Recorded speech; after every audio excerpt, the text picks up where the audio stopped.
is set up. All right, so kicking it off. Zoe banned right away by FlyQuest. I think that you don't need to ban her as fast as they do, but I'll talk about that maybe in a future VOD. But anyways, well, no, Zoe has to be banned, but I'm just saying she doesn't need to be here first. All right. So okay, Kalista banned away, met by Zoe, pretty standard. Tom Kench ended up being banned away next by EchoFox, and then it's met by Azir. I think Azir's probably the best mid lane champion actually right now. So let's see what ends up happening.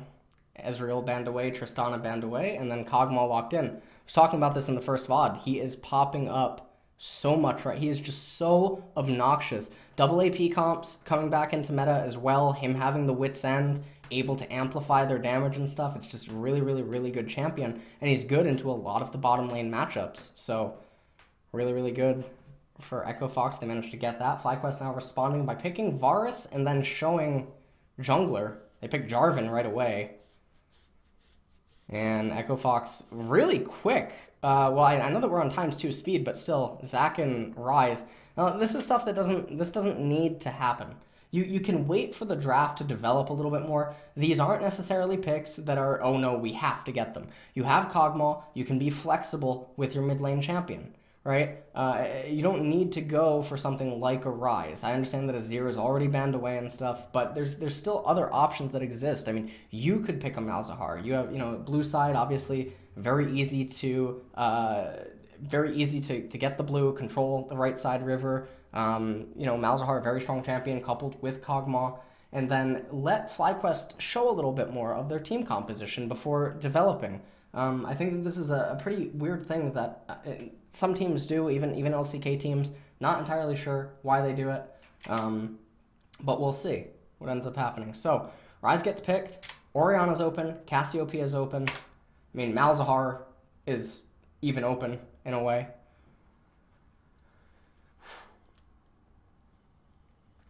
Now, people have to understand also, I'm suggesting Malzahar, but it doesn't mean that Ryze is bad into Malzahar. There is timings inside of that matchup that you have to understand.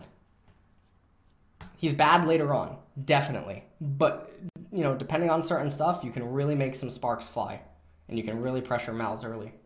So Cassiopeia comes out, and now the ban phase, Ornn being taken away. As FlyQuest does have first pick. Camille is taken away by FlyQuest. And Janna now taken away. So Lulu is still on the table, unless they're going to go with Lulu. They do have the Jarvan. Lulu also provides a little bit of counter to the Zac, in a way. Polymorph, really, really strong against Kog, really strong against Ryze. Why are you picking... Hold on, what? No, you're not going to first pick Gangplank. It's going to be met with a Gnar. Okay, or Lucian. All right. There's just so many champions that can be picked against Gangplank here. Doesn't make any sense. They go top Lucian, so something that Huni is known for, and then they end up getting support Shen. It's really, really, really bizarre. You didn't need to wait this long. You have a limited number of support champions that are still going to be available to you. You could either have potentially stolen the Lulu away if you think that they were going to give Lulu to Kog, because otherwise, why are you really banning Janna unless you're just thinking that it's Adrian? So, Janna Soraka, two of the things that he was known for a very long time ago. There's basically no benefit here by delaying the support thing, because Kog's lane is pretty direct. His intention is obvious. Their team composition has, for the most part, been molded up until this point. You can just pick your support and get it out of the way and save your top laner, give Flame a counter pick, because getting ahead against this team composition is something that you should already be looking to do. You're going to have a lot of strength and priority inside of the Cassiopeia and the Jarvan. However, if it does end up getting counter-ganked, things can actually get pretty disastrous. But that goes both ways, at least in mid lane, right? Cassiopeia should be able to put on a lot of pain. Anda should be able to enable Keen to get a lot of pressure out early. Obviously, it's on Dardoch to mitigate that pressure. You should have looked for, especially because this is going to be a red team side jungler, you should have looked for, I think, a bigger power dynamic up in top lane. Attack Kog'Maw without attacking Kog'Maw. Put his mid and top lane behind. Make it so that Kog can't do anything. I'm not saying necessarily just give him a free lane, but you can definitely look for other forms of control that can put a little bit of a ticking time bomb on him. If Cassiopeia gets too far ahead and Ryze is gutted, it doesn't really matter how strong Kog is at 1 or 2 core items, because it's going to be too easy to get onto him with the J4, and yeah, they're going to try their best to protect him, but if Cass is just a monster, she's going to light everyone up. And so I think that the pick ban order by FlyQuest, there's a lot of fumbles. I think EchoFox's pick ban also, there's a fumble in the first part. I don't think that it needs to be the way that it is. Is it going to mean that it's going to cost them the game? No, but it's important to bring up some of the things that could just be altered or changed ever so slightly to get yourself a little bit more of an edge.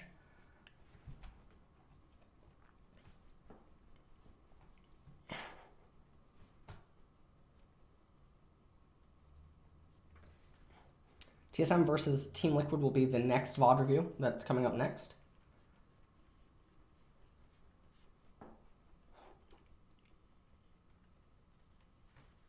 Interesting dynamic in mid lane is both tier users. Ryze can go for the spellbook, but we'll see what Cass ends up opting for. And we don't have it yet. Probably going to get to see it soon.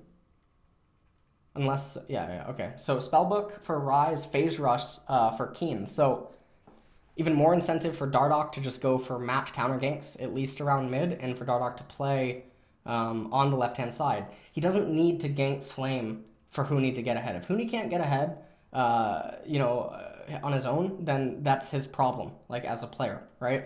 Realistically, as long as Dardoch keeps Onda away from top lane, Huni should actually be able to stomp top lane, and then they can transition that out.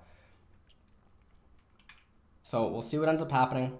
I think Phoenix has the edge just primarily actually due to the opening runes. Really cute by Dardoch.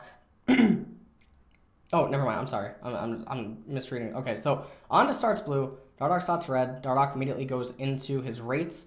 This is one of those interesting spots where, yes, Phoenix can be under a lot of pressure by Keen early on, but again, that spellbook that grants him access to the teleport, tier user, tier user.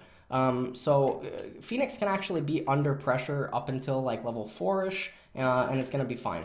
Dardoch can actually just go for, he can go for like boom, boom, and then he could do boom, and then he could come up and get a ward, and then come back into his jungle, and then he could just actually power farm and look to counter match gang endlessly. All that he really needs to do is secure like the Scuttle Crab, and then maybe give Huni a ward, and just completely shut down Onda's attempts to approach top lane. If he can do that, he got top lane ahead, he's allowed to power farm, he's allowed to make use of the rubber banded Wraith camp that respawns, etc. He doesn't actually need to gank proactively or anything. Don't like how he's doing blue. This is something I've talked about in a lot of other VOD reviews. I've talked about it in solo queue coaching sessions, etc. All he needs to do is give Phoenix and Huni information on where Onda can't be, right? So knowing where he is irrelevant. Knowing where he can't be is all that matters. So if you have this, and then you have this, it's over. Okay? Doesn't matter where Onda is. Onda can be wherever the hell he pleases. You can give him Twisted Fate Ultimate. Well, not literally, but you can let him position anywhere. And it just doesn't matter anymore. Onda's behind. Okay? If he just comes up, it doesn't even matter if he sees Onda, because by seeing him, he's basically telling, okay, he's right here, Huni, or, Phoenix, he's right here, right? Then just stay on vision with him. As long as you don't get hit by an EQ and, like, trades start happening or something goes completely ugly, you're winning. Because your top laner is going to have, he's literally, I mean, you may as well call Gangplank a homosexual with what should happen up in top lane. And then Onda can't do anything. You see his CS, you know what camps he's taken, you know when they respawn, you know where he can go. Everyone knows everything. Onda is completely eviscerated if you just get this and then you get a ward. Shuts down the entire early game. But instead, being greedy, getting the blue, not even going to utilize the blue, and then Onda gets this gank off that should never work in a million years. And you can see the Phoenix, he's even positioned on the left-hand side, and I honestly, in most cases, Dardoch should have came into the river. This should never have been allowed. The fact that they get this is, you can look at this and be like, oh, that's really good by Onda, they got a spell out of Phoenix. But realistically, it should never be allowed to happen. Now, Onda even gets the Scuttle Crab, and you can see that Dardoch is now coming up to give him vision, but if he just did this a little bit sooner, now, rather than Dardoch have to come all the way up to top lane, maybe, counter jungle the golems or something, he could simply have just power farmed his jungle, recalled, then got his green smite, then he could just completely control both sides of the river using the green smite, and then he can just power farm. Counter gank, everything. His team gets ahead, Lucian's going to get ahead, through his own volition. Everything's going to be fine. It looks like they want to dive this, though. And he just used E, so that's not going to happen. Now look at Onda coming up. Don't know. These routes are just very, very poor. Now, you see Keen trying to recall, and Phoenix has already come back with this tier, and this is that tier dynamic where I basically said that it's okay for Phoenix to fall behind because of that, unsealed spellbook, he's able to just come back into the lane with the tier, and now he's going to tell Keen, you're trapped in this lane with me. Interestingly, he shoves a wave in, recalls, gets boots, and now he's running back to lane. And you can see that he gets to the lane right as Keen would ideally be recalling. So now Keen picks up his tier. And this is an interesting thing now where Phoenix, let's take a look at this. We're only watching it through the minimap, right? Watch this. So Phoenix just came back. He has his tier. He has the minion dematerializer, okay? He shoves in this wave super hard, and he shoves it in, and then he's able to back up and recall. And what this does is that the time that Keen needs to recall and get back to the lane, Phoenix can recall, maintain his item advantage. Because if he stays here, he's not accomplishing anything. The only thing he would accomplish right now is he can go and get a ward right here, or he can go and get a ward right here. He doesn't need to do that, because he can achieve this anyway by recalling, getting tier 1 boots, so he's maintaining a combat advantage. And then get back to the lane, shove the lane right before Cass can get back, and he can still achieve the same thing at a much more important time. Because that's going to be around the timing where Jarvan would be looking to approach River or like cross it or something.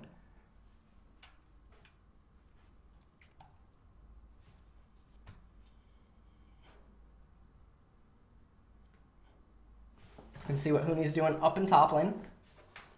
And interesting, Phoenix actually is not electing to shove, and this is kind of peculiar because he could have crashed the wave in, and then Keen is the one guessing where to go.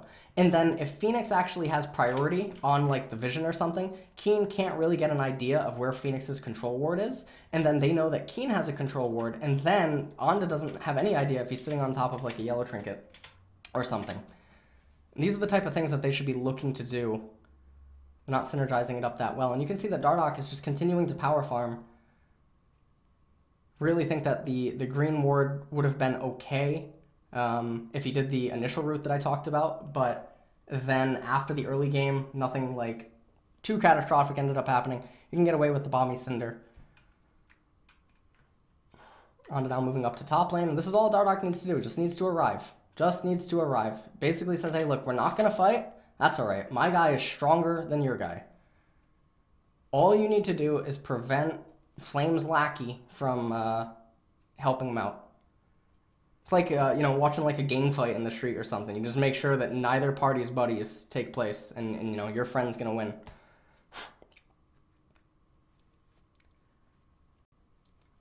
Comes in, hits Keen, doesn't really achieve too much.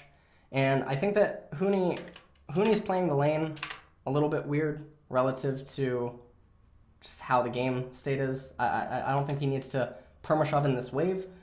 Because of the proximity to Flame's turret, he could probably just wait a little bit longer, see if Flame hangs himself by like trying to barrel some minions to get them, and then if this actually enables Huni to get the wave to shove into them, he can do a lot of damage with EQ combos, right?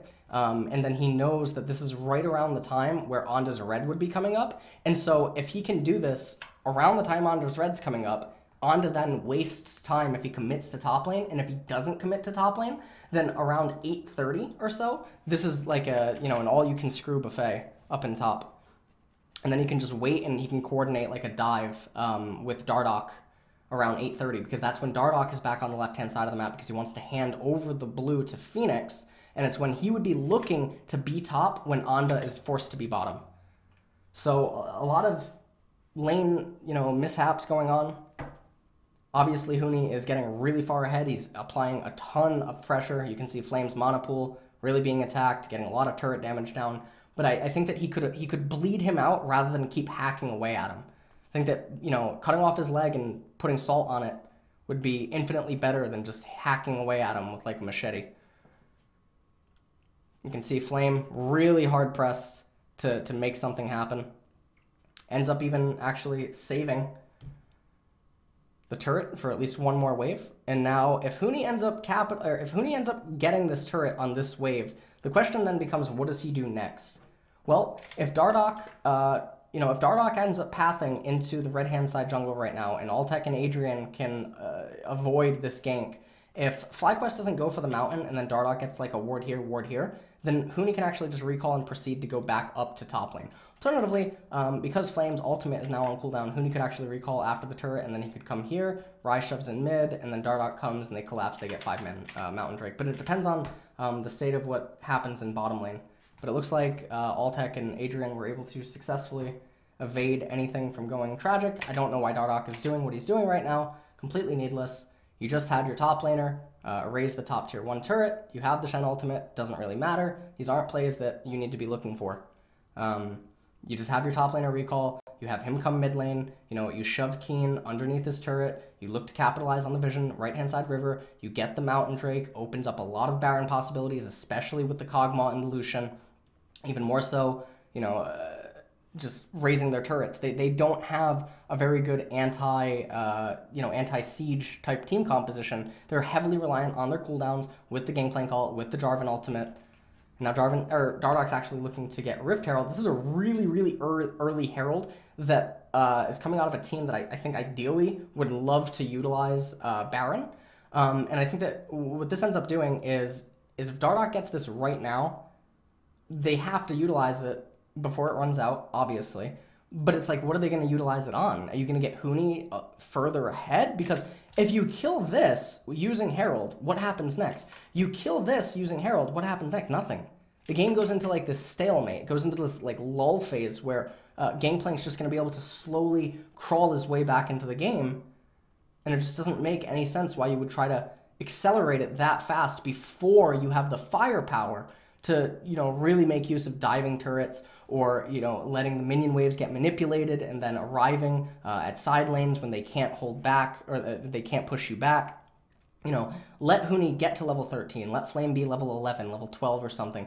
Have Huni, escort a wave up and then you dive him with Dardoch. Use Phoenix, Altec, and Adrian to pressure a lane to prevent the teammates from coming. Standard, rotational plays. They're not doing that. They're speeding up the game way too fast. Sometimes this can end up causing problems, but it doesn't look like any problems are going to be had, though. FlyQuest doesn't really seem to know what they want to prioritize right now, and they end up giving up 3 kills. Dardoch even able to get onto Wild Turtle, and that should actually just be the game. The game should be over. It's 13 minutes. The game should end.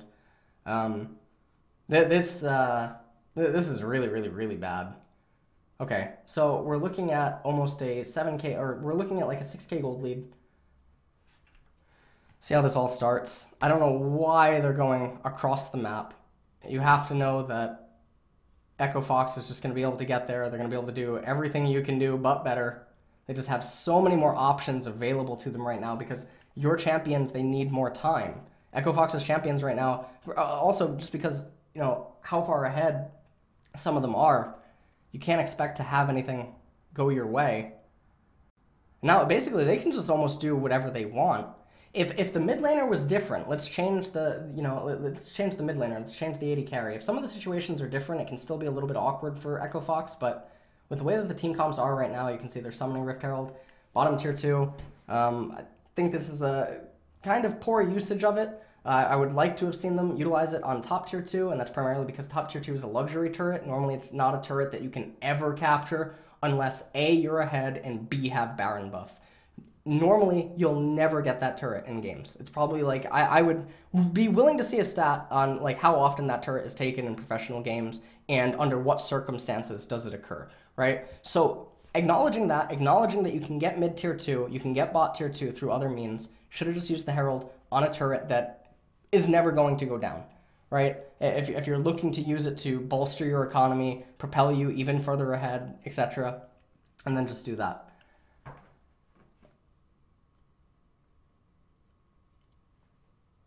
You can see they put Ryze in bottom lane. I think that now they should actually coordinate pushes where they do a 1-3-1 into a 1-0-4, and then try to capitalize on a turret, and then you bounce the solo laner, Huni, into the mid lane, and then you can maybe even unite, and then use like the culling or something.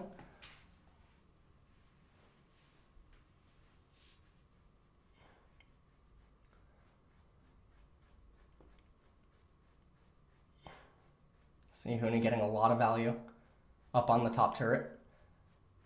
And he'll probably end up, eventually whacking away at it and getting it because he's so far ahead and the matchup is so brutal. So, pretty good here. Pretty good situation. You can see just little by little bit of poke.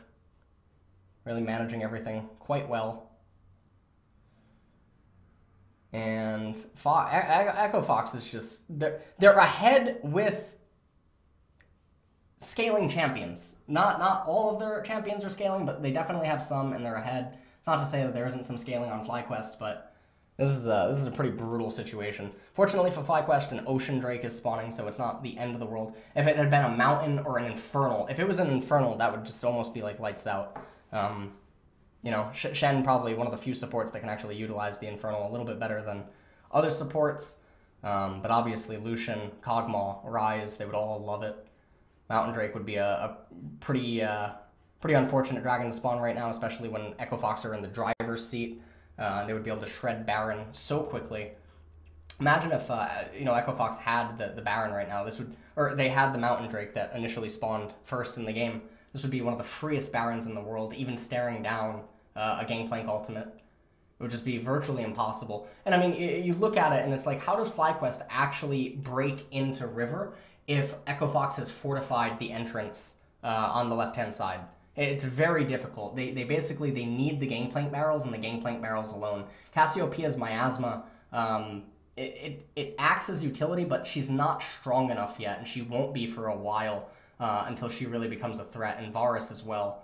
So I like how some of the champions, though, on FlyQuest, they're not upgrading boots, or they're just not, they're not choosing to prioritize anything. They're just going for defensive stats and stuff. Wild Turtle just staying on those tier 1 boots. He knows that all he has to do is basically keep juggling lanes. And now let's just go back and see how this is going. So you can see that Ryze is about to get something in bottom, right? You can see that he's putting Flame under a lot of pressure. Dragon's about to come up. Huni not shoving in the wave up in top lane. They're fighting over vision that doesn't matter, okay? Ryze is the priority right now. Baron is on the map. Just get the dragon again because you're so far ahead. Get it off the map. See if you can force another respawn. Okay. Alternatively, you could not get the dragon, and then you could wait until 29 minutes and then get the dragon if you can try to stall out the game that long. And then, it forces that the Elder spawns next. That would be pretty good. But you can see that Ryze, he was a ticking time bomb down in bottom, and it's like, why is EchoFox trying to force something? So out of all 3 of the VOD reviews that we've seen today, we've seen teams not identify what they need, but more importantly, what the opponent needs. Because sometimes if you just play around what the opponent needs, it ends up being better than what you in theory would want. It's like playing poker, right? You have Ace King versus Ace Queen, right? You ask a regular person, what do you need? And they'll be like, oh, I need a king, I need a king. No, you don't. You need the entire deck that is not a queen, and it's not a Jack 10 king. Okay? You don't need a king. You already win. If the board just runs out, okay, if it runs out, deuce 3, 8, 7, jack, you win. Ace King high. Okay? You do not need the queen. You don't need a king. You just need everything that they don't, and you win. You're already ahead. So sometimes what you go into something assuming you need isn't really what you need.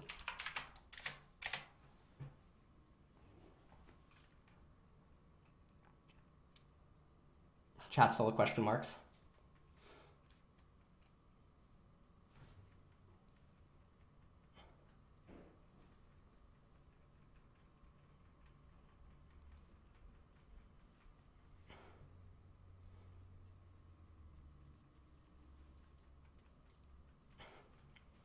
All right, so now, they're trying to bring a team. Okay, Huni is very, very, very strong. They're going to end up picking up a kill.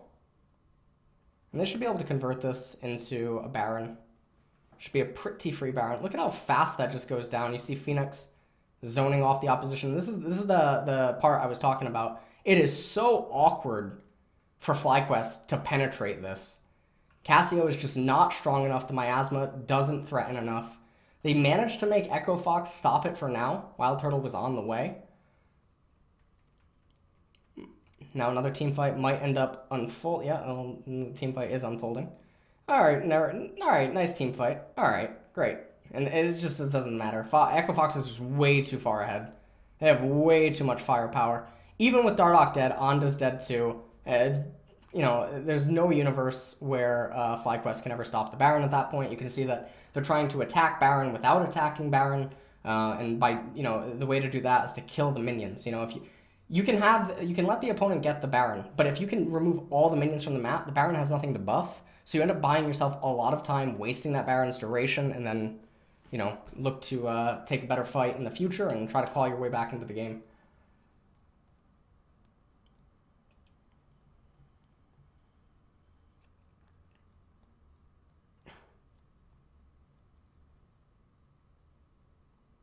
All right, now they're executing a 1-3-1. And this is an even better scenario for a 1-3-1. The stuff that was absent from last game, or in the previous game with like the Malzahar is not present in this one. You can see the FlyQuest doesn't really have an answer to it other than to just go balls deep and try to pray with the Jarvan. But the Jarvan isn't enough of a threat by himself. You really need something else to make that work. Otherwise, it's always just going to be a one-way ticket. They don't have the items to make this threatening. Even if they could pick off Altec, they would lose out so much on the side waves, and it probably would still come at the cost of being absent a minion wave in mid. You're not going to get anything out of it. So you can't just arbitrarily pull the trigger because you're going to get a kill, because you're panicking. That's why, you know, they pull the trigger right there. They think that they can get more value than they can. Let's just rewind and take a look at that one more time. So you can see that they have a minion wave coming up, and they're going to pull the trigger, right? Now, it's not even on Kog'Maw. Now, let's say that they pull the trigger right here. What ends up happening? Let's say that it takes them another 5 seconds to bring down Dardoch. This turret's going to get damaged, okay? And then these members are going to back up. They're going to get out of it. You're not going to get anything. You're going to temporarily pressure relieve bot lane. You're going to take a lot of damage up here. Ryze is going to back up, and you didn't net anything. And now it depends. How much did you invest into this? You know, did you invest a Gangplank ultimate? Did you invest flashes or something? If you can get it for free with like an EQ and you don't lose too much, then okay, I mean, that's one thing, right? But you can see here that, let's say before Ryze even comes, okay? What happens if Ryze cancels teleport right now, right? Let's say Ryze doesn't TP, okay? And let's say Huni just identified that they were already on the run simply because of the pressure that Ryze could come and that Huni can come. So they have to back up. They have to respect it. What happens if Huni doesn't use his ult here and he just backs up to this turret and Ryze cancels his TP and he's on top of this turret?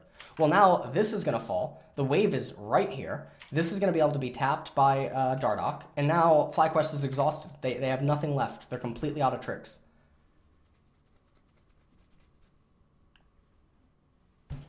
Completely out of tricks. Their hand is forced, though. If they had more items and there was a little bit of a better angle and, you know, maybe Lucian wasn't as strong as he was right now, yeah, the variables are going to change ever so slightly. But, I mean, there was stuff that could have just happened. It didn't happen. Obviously, Fox is just so far ahead. They're like, you know what, let's just end it. And so they do. And that's it for EchoFox versus FlyQuest. FlyQuest looked particularly weak. They got a Mountain Drake that they shouldn't have been able to get. I think that Dardoch made some pathing errors, and I think that the errors speak volumes to a misunderstanding of the game state, like just with team compositions and that stage of the game. It doesn't mean that he doesn't play well later, but I think that those are very big, where if you play out the game enough times, you can end up, you know, having some issues occur, and rather than like fix it when it occurs, just prevent it from ever occurring, and you can end up getting a little bit more benefit. So I think that's pretty much it for this VOD.